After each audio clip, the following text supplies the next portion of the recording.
Dieu a dit à Noé qu'il allait pleuvoir. Il ne lui a pas révélé tout le plan. Il ne lui a pas dit qu'il y allait avoir de l'eau sous la terre, qu'il allait briser les citernes de l'abîme.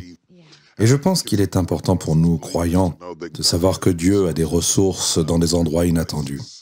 Et quand il s'apprête à vous inonder, ce n'est pas seulement le déluge que vous devez anticiper qui descend d'en haut. Il peut briser les citernes de l'abîme. Les saisons, les traversées du désert vont soit vous tuer, soit vous rendre meilleur. Exactement. D'accord? Laissez-moi vous dire quelque chose. Vous avez l'air vif aujourd'hui. Merci. Donc, si vous devez traverser cette pandémie et en sortir en ayant l'air vif, écoutez, vous avez tiré parti de la situation dans laquelle vous vous trouviez. Et c'est vraiment de cela que nous parlons. Vous pouvez aller dans le désert et mourir, ou vous pouvez aller dans le désert et rencontrer Dieu. J'ai l'impression que c'est ce que j'ai retenu de votre livre. Et j'aimerais savoir ce que vous voulez que nous sachions à ce sujet. Je voudrais creuser un peu plus profondément parce qu'il y a beaucoup de gens qui ont l'air vifs, mais qui ne se sentent pas vifs. Il est beaucoup plus facile de sortir et d'avoir l'air vif que d'être vif, de se sentir vif, d'avoir un bien-être émotionnel, d'être intellectuellement sain, surtout dans le genre de désert dans lequel nous sommes en ce moment.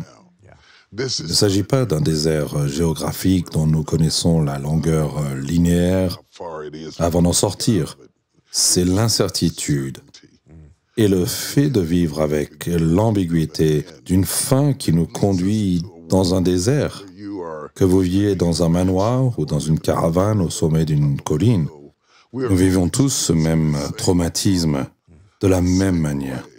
Ce que je veux que les gens comprennent, c'est que vous ne pouvez pas puiser la force, la paix, le bien-être à partir d'autour de vous. Vous devez le puiser en vous. Et donc, par opposition à l'eau dans la roche, vous devez avoir l'eau dans votre âme. Femme, si tu crois, comme la Bible le dit, des rivières d'eau vive couleront de ton ventre, pas de ta maison, pas de ton travail, pas de ton pays, pas de ton journal, pas de ta communauté, mais de ta propre essence. Ainsi, en substance, l'âme humaine devient le rocher dans le désert. Et le rocher n'avait rien de spécial. C'est Dieu qui est l'eau vive, qui a coulé à travers le rocher. Et il n'y a rien de spécial avec moi, mais Dieu qui est l'eau vive coule à travers de moi si je le lui permets. Sinon, je laisse les circonstances autour de moi pénétrer ce qui est en moi jusqu'à ce que la sécheresse autour de moi devienne la sécheresse en moi. Vous savez,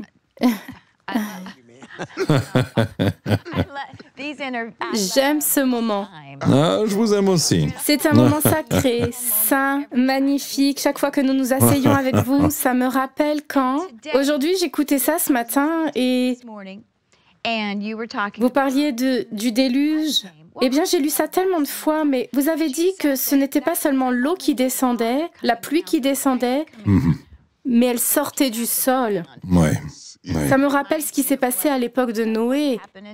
Elle sortait du sol, du ventre. Oui. Vous savez, ce que j'aime dans cette histoire, c'est que lorsque Dieu dit à Noé qu'il allait pleuvoir, il ne lui a pas dévoilé tout le plan.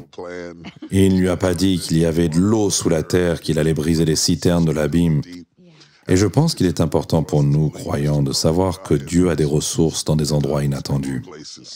Et quand il s'apprête à vous inonder, ce n'est pas seulement le déluge que vous anticipez qui descend d'en haut, il peut briser les citernes de l'abîme.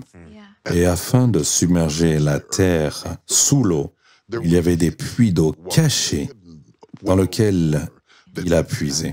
Et c'est toujours vrai, quiconque a creusé un puits, c'est qu'il y a de l'eau sous terre. Pour Dieu, de briser l'eau sous la terre est une chose très importante. J'étais en Afrique et on a creusé des puits pour la population indigène qui n'ont pas d'eau. Et nous l'avons fait pendant des années et des années et des années. Et c'est incroyable le nombre de personnes qui meurent avec de l'eau sous leurs pieds, sans jamais pouvoir y puiser. Et si vous prenez l'atrocité horrible de ce que c'est pour une âme humaine de mourir dans le désert, avec une bouche desséchée et les lèvres sèches et les yeux révulsés dans leur tête et meurent malgré ceux qui est enterré sous leurs pieds. Dieu a des bénédictions, des provisions et des endroits que nous n'avions jamais prévus. Et je pense que le concept même de la provision de Dieu, c'est qu'elle vient de l'inattendu.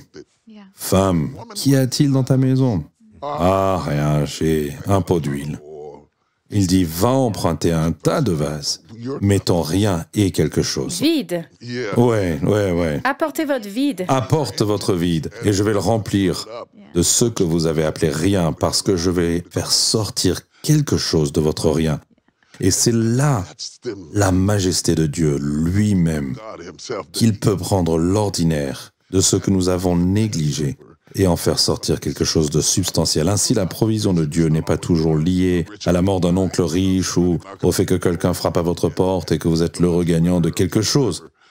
Mais elle consiste à repenser ce devant quoi vous êtes passé et comprendre que ce pot d'huile pourrait être plus que ce que vous pensiez qu'il était si vous y mettez Dieu. Ok. Êtes-vous d'accord avec l'affirmation selon laquelle vous êtes un penseur ésotérique? Oui, à peu près. J'ai dû vérifier ce mot plus tôt dans la journée pour m'assurer que j'étais... oui, bon. Et je me considère plus comme un penseur linéaire. Et donc, quand je lis ce livre, La provision de Dieu, je me demande si le mot « désert » n'aurait pas dû être dans le titre. Juste pour moi, simpliste, penseur linéaire, sorte de vouloir savoir, parce que la provision de Dieu pour tous vos besoins est presque comme un titre caché. Parce que ce dont vous parlez est où se trouve la provision. La provision se trouve parfois à l'endroit que vous maudissez et dont vous voulez sortir. Oui. Donc, si vous voulez que T.D. Jakes vous guide à travers le problème auquel vous êtes confronté, ou le problème que vous pensez être confronté, ou la réalité du problème auquel vous êtes confronté, allez trouver ce livre en anglais si vous parlez anglais, ou bien écoutez ses enseignements, c'est profond à bien des égards. Et l'idée que vous me dites dans ce livre... Ok, je veux juste dire ce que j'en ai retiré. J'en suis sorti, mais vous êtes dans un test. Vous êtes dans une saison de désert, et nous utilisons toujours cela comme une analogie, n'est-ce pas? Et Dieu vous rencontrera là-bas, vous fournir les choses dont vous avez besoin dans votre vie, ou que vous allez vraiment fondamentalement abandonner. Laissez tomber. Je crois que vous avez dit quelque chose comme « Cela sépare les faux des vrais ». Je ne me souviens plus exactement comment vous le dites dans le livre, mais certaines personnes abandonnent dans le désert, à l'endroit où Dieu essaye de fournir des provisions. Est-ce que c'est à peu près ce dont nous parlons? Oui. Revenons à la raison pour laquelle je n'ai pas mis le désert sur la couverture. C'est la même raison pour laquelle Doliprane ne met pas un mal de tête comme logo. Okay. Vous ne mettez jamais le problème sur la couverture parce que personne ne vous tendra la main. C'est un bon point. Je vous aime encore plus maintenant. Ouais. On met pas le cancer sur la couverture au lieu de la chimio. Comment se sacrifier? Ouais, donnez-moi 5 bouteilles de cancer. Il va aller au magasin et me dire, donnez-moi beaucoup de désert. On ne demande pas pour le désert. C'est notre désert qui nous demande. On ne peut pas choisir le type de nature sauvage à laquelle nous devons nous confronter. Que nous soyons des mères célibataires, ou que nous traversions un divorce, ou que nous ayons perdu un emploi ou une maison, ou que nous soyons atteints d'une maladie quelconque, on ne choisit pas la nature sauvage, le désert à laquelle nous sommes confrontés. C'est le mystère de la vie. Et on ne le sait pas tant que nous ne l'avons pas vécu. Ce que l'on sait, c'est que Dieu sera avec nous. Alors lorsque vous commencez à parler des promesses de Dieu et des réponses de Dieu dans notre désert, c'est un fait stable et connu. Et c'est la marchandise que l'on va chercher dans le magasin. Nous ne cherchons pas des problèmes, mais ce sont les problèmes qui nous cherchent. Shalom, j'espère que vous avez aimé cette vidéo. Abonnez-vous pour ne pas rater nos programmes. Merci de faire partie de notre famille TBN.